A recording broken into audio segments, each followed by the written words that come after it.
until we now have reached this point at the end of Kali Yuga, where we have such a dumbed-down population that people cannot even recognize what is going on. There's a mass die-off, there's genocide happening, there are incredible things, but most people are in denial of them because they can't handle the truth. You see, that's the main thing of the ego. It prefers ignorance to knowledge. And so we're at a time when very few people are willing to know everything that we need to know in order to change the situation for the better. So we're at the end of that period where almost all, even egos, let alone souls, are exhausted. And they have no more creativity, which is why you see there's a death of culture. There's very little music, drama, any of the arts. They have all fallen. Even the cinema, the last art, is now mostly very trashy kind of material. And there's a loss of all moral values, all of the traditional ways that society was able to sustain itself with divine masculine and feminine energies that are all lost now in transgenderism and all of that.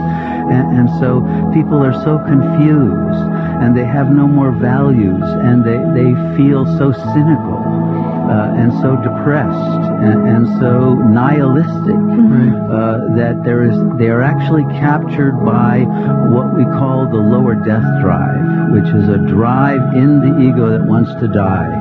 When it can't handle life and sustain its happiness, which it no longer can, even with drugs or whatever else they want, they want to get out. And so there's a massive epidemic of suicide in the world today. I don't know if you're aware of that. It's rising. Yes, and violence and every other kind of perversion and of antisocial behavior. And the world is now run by psychopaths. And they are creating ever more monstrous tyrannies, dictatorships, and bringing about global destruction, which we can see before our eyes. Yes. So that's what the end of Kali Yuga is. But the blessing is this.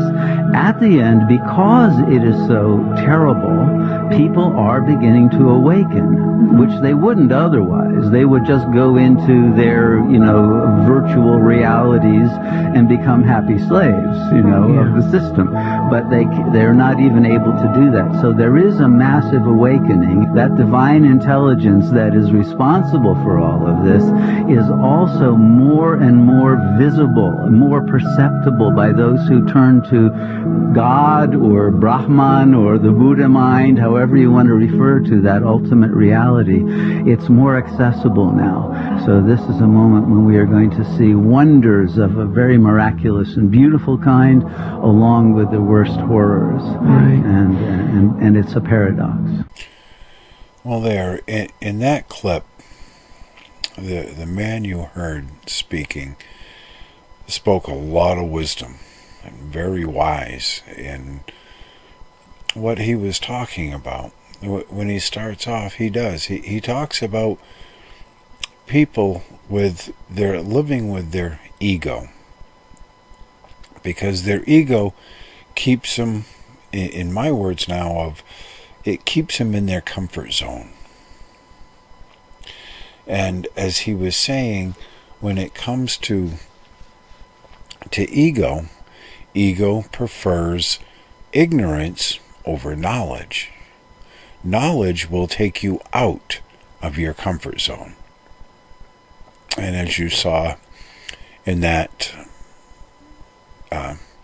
chart that I was showing during the speech, that's exactly what it is. You're in your comfort zone. You start out of your comfort zone and you fear it.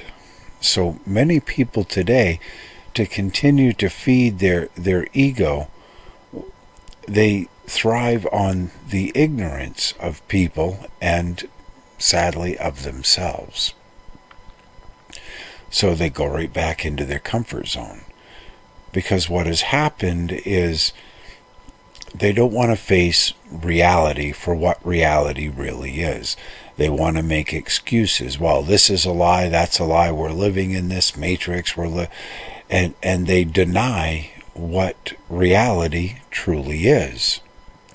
Because it fears them so much once they step out of that comfort zone and they start to see the true reality and the evil of this world, they jump right back in, and they want nothing to do with it. And that's a problem.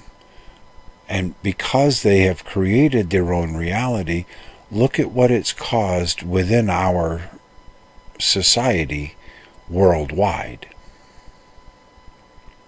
You know, when you have a population in just America of 43% of children are raised in a single parent household.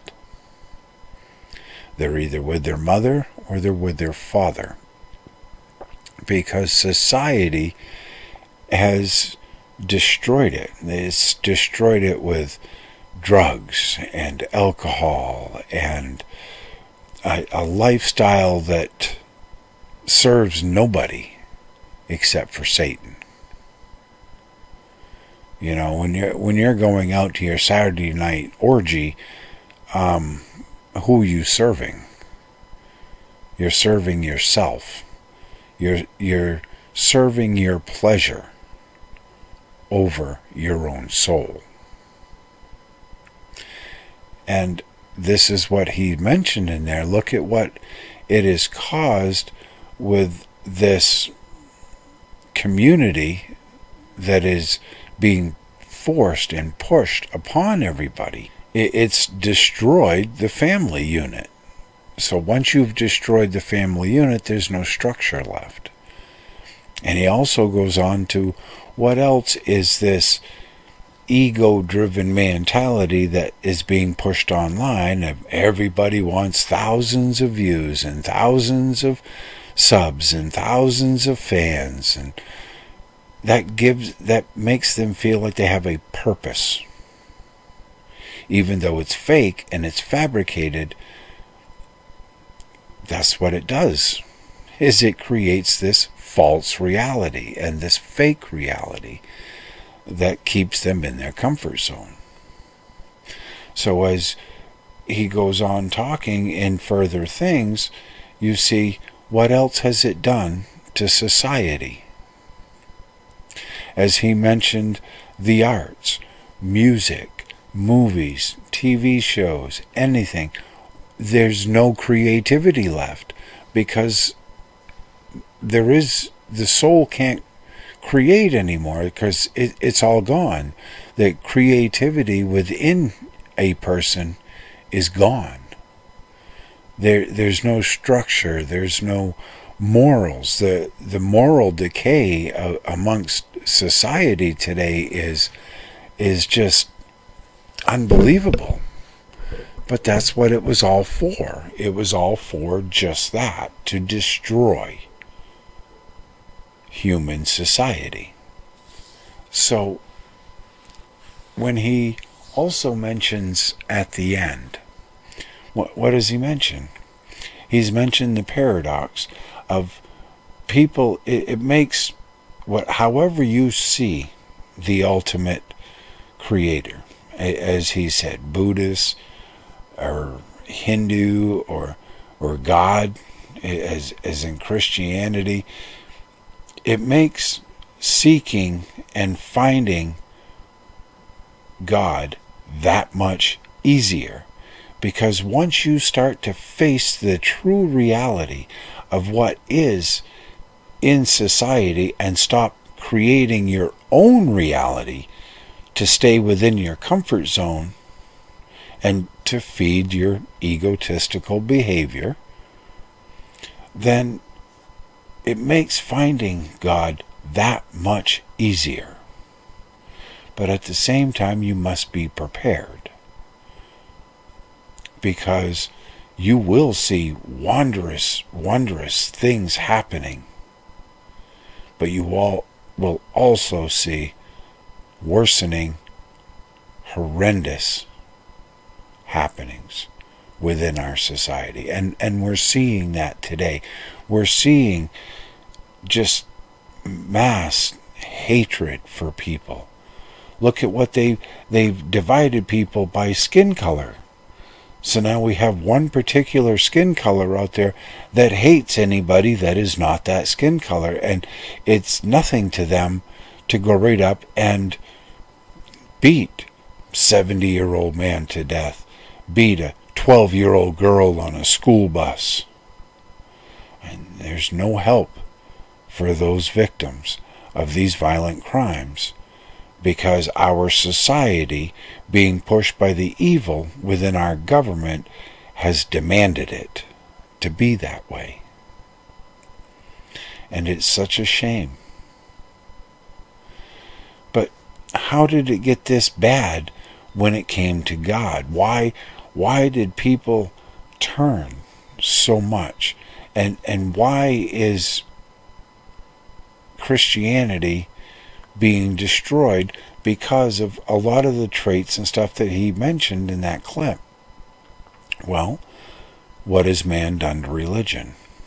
Let's look at the falsehoods today that people are believing.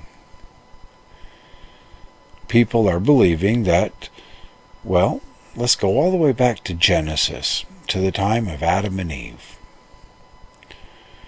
They were given this Garden of Eden with one rule and one law only. You do not eat the fruit of that forbidden tree, for that is the tree of knowledge. And that fruit on that tree is forbidden. So what happened? Over the centuries, man did what? In this modern age? It's an apple. Now everybody believes it was an apple. And I've asked a few people, what is the forbidden fruit? Oh, well, it's an apple. How do you know? Well, that's what everybody says. That's common knowledge, it was an apple. All right, where does it state it in the Bible? But once I hit them with that true fact that nowhere in the Bible does it state that it's an apple, they attack my belief immediately. Why? Because I took them right out of their comfort zone of what their reality is and what they know to be true. Another big downfall of mankind is what S.C. Scofield did. When he created this fake, false rapture theory, and the churches adopted it. Nowhere in the Bible does it say anything about, as long as you go to a church and you give your money and you support that church and you have fellowship in that church and you believe in God and you trust in Jesus Christ, and you're good to go. Before anything bad starts to happen, you're good to go. So they have put themselves up on a pedestal, and they actually look down upon other people. They look right down upon their brethren that don't believe like them and don't go to their church. Now remember, it's their church. Everybody that goes to a church, their church is the best church and is the only church, and they all believe that. And yes, many of them believe in this rapture. You have some that believe in this mid-trib, that midway through the tribulations, then the rapture. And me, I believe in, no, it's not until the end. It's not until things get really, really bad. And horrific beyond belief. Because that's the only scripture I can find that explains exactly what's going to happen.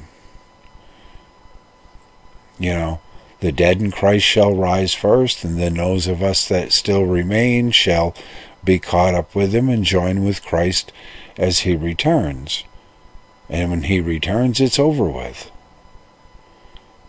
Look at also, people are out there believing that there's the Battle of Armageddon. Well, there is no Battle of Armageddon.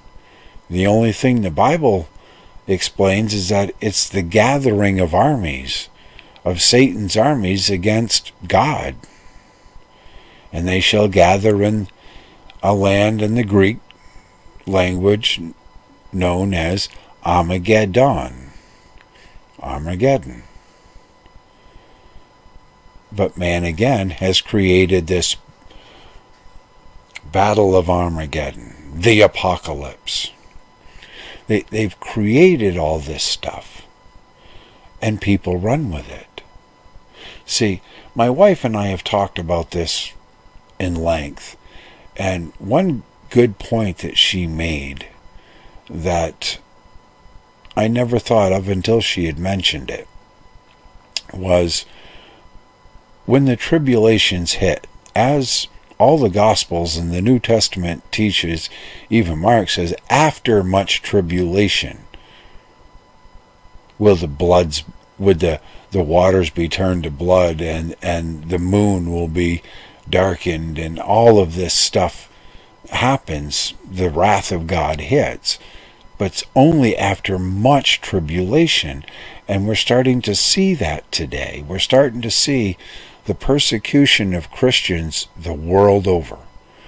And we're seeing the blatant attack on Christianity right here in America, to the point where many churches are guilty of so many sins of the church.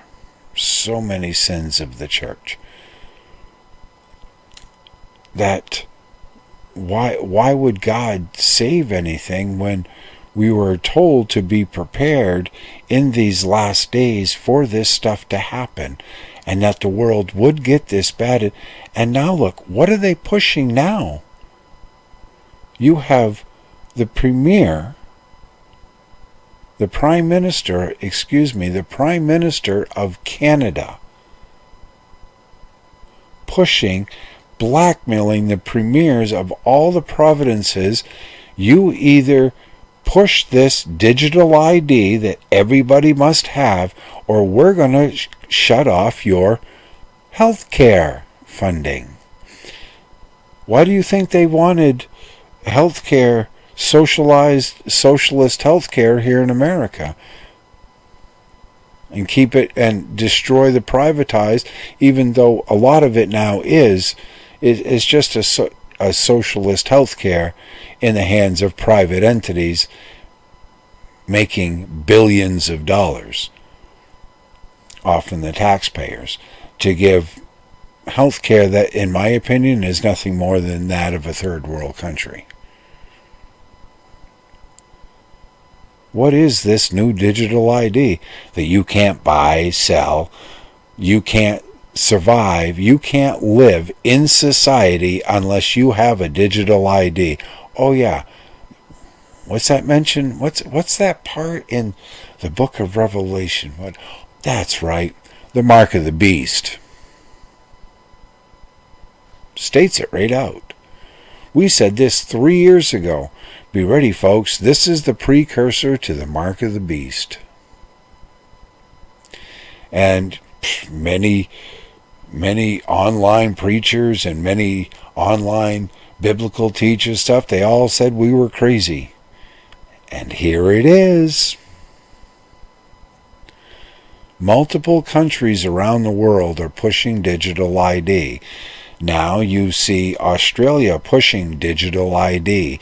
You see countries in Europe mandating and pushing digital ID. And now you have the government of Canada blackmailing his own country. So what will people do so they can participate in society? Many, sadly, will bow down and do it. And you know what their excuse will be? Well, it's the law. So, it's the law of man. not the law of God. I will gladly be shunned from society. And yeah, I'll be taken away from the internet because I will not be able to participate in the internet because I will not get a digital ID. I will find other ways to feed myself and my family. There will be no more merchants using my digital ID to eat, and with my health, well, I probably won't be around very long anyway. But I'll stay true to God's law, not man's. But as my wife had mentioned, that when it came to the rapture, that how many people, when the tribulations hit and hit hard, will turn from God thinking the whole thing is a lie because that's what they were taught and believed through that church. And when the tribulations hit, they turn from God, believing the whole thing is a lie, only because they created their own reality and sat within their own comfort zone and never realized they were being lied to. They never studied and read their Bible for themselves. I've heard so many off-the-wall things from people in the past few years. Some of them I've mentioned, and what people are believing and how people are putting themselves up on pedestals.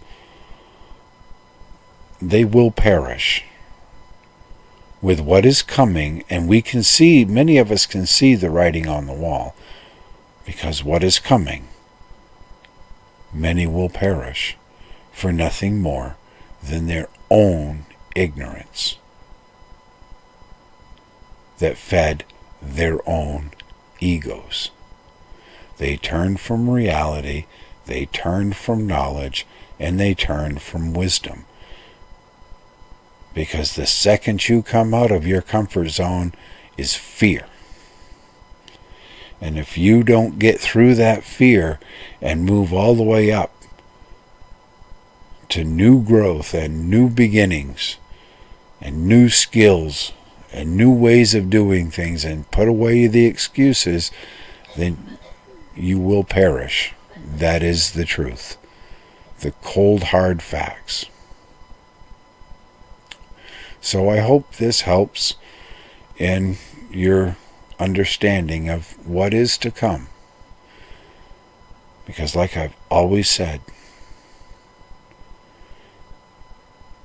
you cannot have salvation without the truth. Study it for yourself. Even if it's just a few minutes a day, sit down and study a topic. And sit down tomorrow and finish studying that topic or a new topic, but learn it all for yourself. And when you're asking questions with somebody, have your Bible. Know what that Bible says. Do not take their word for it. Just like me, do not take my word for it. If I'll tell you right now, you want to go back to Genesis and go back to Adam and Eve and look all through those chapters that explains the Garden of Eden and the forbidden fruit and the forbidden tree of knowledge, and see anywhere in there where it states what particular fruit that it is. It doesn't. So there's many falsehoods that people are believing, and you need to put those down and put them away. And I'm not saying you have to go out and argue with people and start getting into fights and carrying on, oh, you got to believe because I know. And no. You can mention it to them in a nice, kind manner. They have to come to that truth themselves. You cannot push them or badger them into it. I've been mocked and badgered, and you wouldn't believe over the years what I've put up with from people. And I just laugh inside and I turn. Because I will not, you're not going to get me to believe what you believe by trying to insult me or shame me, because that ain't going to work. I'm just going to walk away and carry on myself, just as you have to. So be safe out there, ladies and gentlemen. Pay attention, because it's getting bad. And things are happening right now that it's not looking good for mankind. So until next time, ladies and gentlemen, God willing, this is No Way Out.